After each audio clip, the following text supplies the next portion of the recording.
할렐루야. 7월 27일 큐티 영상 시작하겠습니다. 오늘 말씀은 이사야 12장 1절에서 6절까지 내용입니다. 이사야는 전반적으로 심판과 구원의 그런 그 내용이 나와 있다 그랬습니다.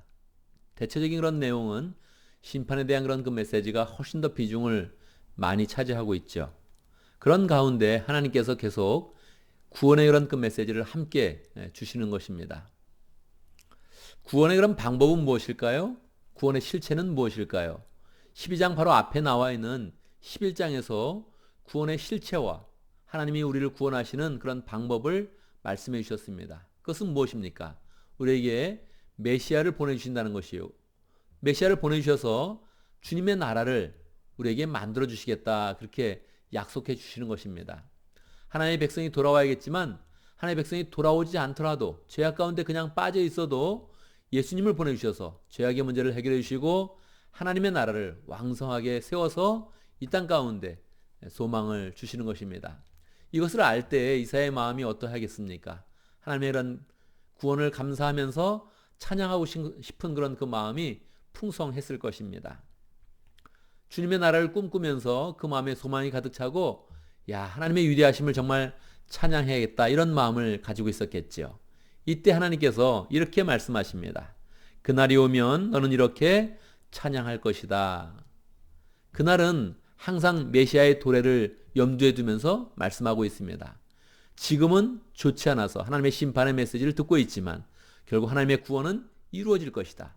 그날이 오면 너는 이렇게 찬양할 것이다. 이렇게 찬양한다는 것은 하나님께 찬양을 가르쳐 주시는 것이고 또 찬양에 대한 명령을 하시는 것입니다. 너는 이렇게 찬양해라 하는 그런 뜻이죠. 어떻게 찬양을 할까요? 주님, 전에는 주님께서 나에게 진노하셨으나 이제는 주님의 진노를 거두시고 나를 위로하여 주시니 주님께 감사드립니다. 주님이 마땅히 진노하셔야 되지만 진노를 거두시는 그런 가운데 위로하여 주시니 정말 감사하다는 것이죠. 주님이 어떻게 위로를 하십니까? 말로 위로하는 것이 아니라 구체적으로 하나님의 구원을 나타내시고 주님의 나라를 주시는 그런 가운데 위로하여 주시니 당연히 감사한 마음이 들고 찬양할 마음이 드는 것이지요. 하나님이 가르쳐주는 그런 찬양입니다. 그 찬양의 내용을 더 살펴봅니다. 2절입니다. 하나님은 나의 구원이시다. 나는 주님을 의지한다. 나에게 두려움이 없다. 주 나의 하나님은 나의 힘, 나의 노래, 나의 구원이시다. 제가 여러 번 말씀드렸지만 이사야는 노랫말입니다. 시와 같은 그런 구절이기 때문에 시의 느낌, 노래의 느낌을 살려야 되는데 세번역에서는 이러한 느낌을 잘 살리지 못했습니다.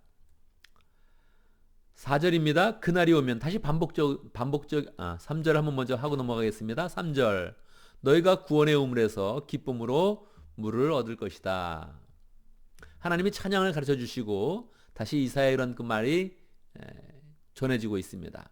너희가 구원의 우물에서 기쁨으로 물을 얻을 것이다, 이렇게 말씀하셨는데 이 내용은 사실은 이스라엘 백성들 가운데 계속적으로 내려오는 그런 말입니다. 이 말은 이스라엘이 하나님이 구원하셔서 그 구원의 우물에서 기쁨으로 물을 얻을 것이라는 그런 그 말이 너무 좋아서 이스라엘 백성들은 이 말을 계속적으로 암송했고 특별히 초막절날 제사장들이 실로암 연못에 가서 물을 떠서 그 물을 제단에 붓는 그런 가운데 이 구절을 암송했습니다. 너희가 구원의 우물에서 기쁨으로 물을 얻을 것이다. 그리고 제사장들이 다시 또 실로암 못에 가서 물을 떠가지고 쭉 와서 예루살렘 성전에 있는 그런 제단에 붓는 그런 가운데 이 말씀을 암송을 했던 것입니다. 예수님은 이 말씀을 보면서 제사장들이 하는 말을 보면서 이들이 이 구원의 우물에서 기쁨으로 물을 얻을 것인데 뭔지도 모르고 이 말을 하고 있구나. 그래서 주님이 알려주시죠. 누구든지 목마르거든 내게로 와서 마셔라. 그 배에서 생수의 강이 흘러날 것이다. 그렇게 말씀을 해주셨죠. 그런데 사도 요한은 이 예수님이 하셨던 그런 그 말씀을 그대로 해석해 줍니다. 구원의 우물에서 기쁨으로 물을 마시는 이 물은 무엇이냐면 주님이 보내실 성령을 의미하는 것이다.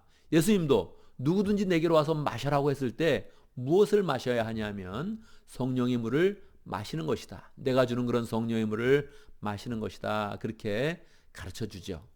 그래서 하나님의 구원이 예수님을 통해서 성령을 통해서 풍성하게 우리에게 임하는 것을 이렇게 예언으로 미리 했던 것입니다. 4절 그날이 오면 너희는 이렇게 찬송할 것이다. 또 하나님이 찬송의 내용을 가르쳐 주는 것이죠. 어떻게 해요? 주님께 감사하여라. 그의 이름을 불러라. 그가 하는 일을 만민에게 알리며 그의 높은 이름을 선포하여라.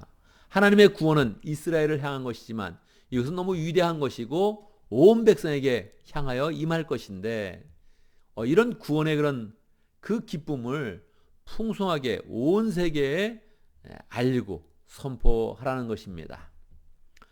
5절입니다. 주님께서 영광스러운 일을 하셨으니 주님을 찬송하여라. 주님이 그대로 가르쳐 주는 말씀입니다. 너희는 이렇게 찬송해야 된다. 이것을 온 세계에 알려라.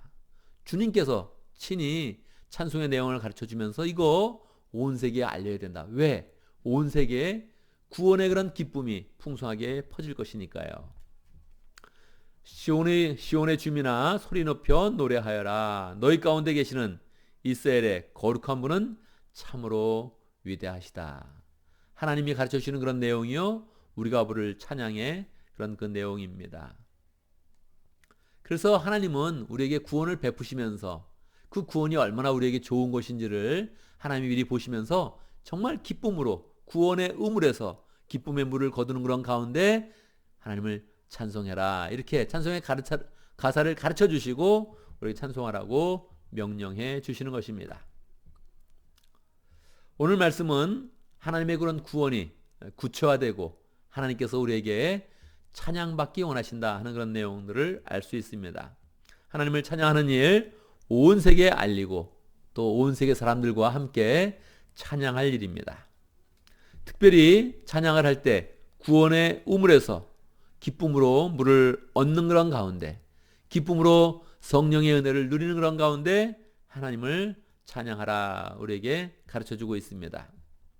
이사야 전체 구조에서는 11장에서 주의 나라를 보여주고 12장에서 주님을 찬양하게 하고 구원의 메시지는 계속 전반적으로 흐르는 것이 아니니까 또 빛과 같이 소망으로 확 우리에게 보여주고 나서 다시 13장에서부터 오랜 그런 긴 그런 그 내용으로 하나님의 그런 심판이 다시 선포되고 있습니다. 특별히 이스라엘의 그런 심판뿐만 아니라 열방을 향한 그런 심판이 굉장히 긴 내용으로 다시 전개되는 것입니다. 그래서 특별히 12장의 그런 내용은 우리가 보석과 같이 소망으로 굳게 붙잡아야 되는 그런 그 내용입니다. 하나님을 잘 찬송하면서 그 하나님의 그런 구원을 확신하면서 다시 현실로 돌아와서 하나님의 그런 심판을 다시 경험하고 죄가 없어지고 죄가 씻어지는 그런 모든 그런 과정을 인내심 있게 바라봐야 하는 것입니다. 오늘 말씀을 통해서 우리는 다시 또 기도의 그런 제목을 잡습니다. 우리의 그런 삶 가운데 하나님을 찬양하고 구원의 그런 기쁨을 우리가 풍성히 깨닫는 그런 가운데 하나님을 기쁨으로 찬양할 수 있도록 함께 기도합니다. 우리가 또 오늘 코로나 바이러스를 위해서 함께 기도합니다. 코로나 바이러스가 잘 퇴치될 수 있도록. 옛날 종교 개혁자들이 흑사병으로 고생을 하였는데 당시에 죽었던 그런 사람이 이 카운트를 잘 못합니다. 왜냐하면 흑사병이 한번 창궐을 하고 나서 그냥 없어지지 않고 약 300년 동안 인류를 괴롭혔다는 것입니다. 그래서 초창기에 죽었던 사람이 2,500만 명, 그리고 길게 잡으면 300년 동안 죽었던 그런 수를 다 이렇게 계산을 하면 맥시멈으로 잡았을 때 한 7억 명쯤 된다 이렇게 이야기를 합니다. 그래서 이게 팬데믹, 한번 전염병이 도는 것은 굉장히 위험한 것이죠. 우리가 그동안 의학의 발달을 통해서 그렇게 전염병을 많이 경험하지 못했는데 이번에 다시 우리가 코로나 바이러스를 통해서 세계 팬데믹 현상을 경험하고 있습니다. 참으로 인간의 그런 무력함을 함께 느끼는데 하나님이 은혜를 베풀어 주셔서 우리가 잘 이것을 퇴치하고 다시 건강한 몸으로 우리가 하나님을 기쁘게 찬양할 수 있도록 함께 기도하면 좋겠습니다. 우리 교회 부흥을 위해서 함께 기도합니다. 여러 가지 부흥이 있지만 특별히 오늘은 예배의 부흥을 위해서 기도합니다. 온라인으로 예배를 드리고 있는데 온라인에 참여하는 그런 사람들이 더 적극적으로 하나님 앞에서 예배한다는 마음으로 예배를 잘 드리고 그 안에서 우리가 공체가 다 하나 되어서 하나님을 찬송하고 하나님이 베풀어 주시는 은혜를 함께 경험할 수 있도록 함께 기도하겠습니다. 제가 먼저 기도하고 우리가 함께 또 기도하는 시간 갖도록 하겠습니다. 함께 기도합니다. 하나님의 은혜를 찬양합니다. 하나님께서도 친히 우리에게 찬송의 내용들을 알려주시고 찬송을 명령하시고 있는데 하나님 우리가 기쁨으로 구원의 의물에서 기쁨의 그런 물을 얻는 그런 가운데 하나님 아버지 하나님을 기쁘게 찬양할 수 있도록 역사하여 주시옵소서. 하나님의 구원은 참으로 놀랍습니다. 우리의 행위에 의존하는 것이 아니라 주님께서 메시아를 보내주시고 메시아의 날을 세워주시는 그런 가운데 우리에게 구원을 확실하게 베풀어 주시는데 하나님 우리가 하나님의 구원을 늘 사모하며 하나님을 향하는 그런 가운데 하나님의 은혜가 늘 우리의 얼굴과 우리의 인생 가운데 풍성히 임할 수 있도록 역사하여 주시옵소서. 하나님 오늘날 더욱더 하나님의 구원이 절실하게 필요한 때입니다. 우리가 코로나 바이러스로 인해서 참으로 고생하고 있는데 하나님 긍휼히 여겨주시고 코로나 바이러스를 잘 퇴치할 수 있는 길을 열어주시기를 간절히 바랍니다. 치료약도 잘 개발되게 하시고 백신도 개발되게 하시고 하나님 우리가 건강할 때에 교만하지 아니하고 우리 스스로 건강을 찾는 것이 아니라 하나님의 은혜인 줄 알면서 기쁘게 하나님의 은혜를 매일매일 전심으로 찬양할 수 있도록 인도하여 주옵소서. 하나님 어려운 때이지만 교회 부흥을 위해서 기도합니다. 영적으로 부흥하기 참으로 좋은 때인데 우리의 이런 그 마음 가운데 하나님의 부흥을 사모하고 영적으로 풍성해지는 그런 가운데 하나님을 깊이 찬양할 수 있도록 역사하여 주옵소서. 온라인 예배를 드리고 있습니다. 어려운 그런 상황 가운데서 제한된 그런 방법으로 예배를 드리고 있지만 하나님 성령의 은혜 가운데 우리가 다 하나 될 수 있도록 역사하시고 더 전심으로 예배할 수 있도록 인도하여 주시고 예배하는 사람마다 성령의 연결해 주시는 끈으로 다 하나 될 수 있도록 인도하시고 하나님이 하늘로부터 부으시는 은혜를 각자의 처소에서 풍성히 경험할 수 있도록 인도하여 주옵소서. 혼자 예배하지만 하나님 우리가 다 성령으로 연결되게 하시고 함께하는 예배가 될 수 있도록 인도하시고 공동체적 예배가 될 수 있도록 인도해 주시고 성령과 함께 드리는 예배가 되어서 하나님이 부으시는 은혜를 더 풍성히 경험하고 하나님을 체험하는 그런 가운데 우리의 그런 삶 속에 구원을 늘 경험할 수 있도록 역사하여 주옵소서. 하나님의 교회가 구원의 방주로서의 역할을 잘 감당할 수 있도록 인도하시고 영원 구원하여 제자 삼는 교회 될 수 있도록 축복하여 주옵소서. 예수님의 이름으로 기도드리옵나이다. 아멘.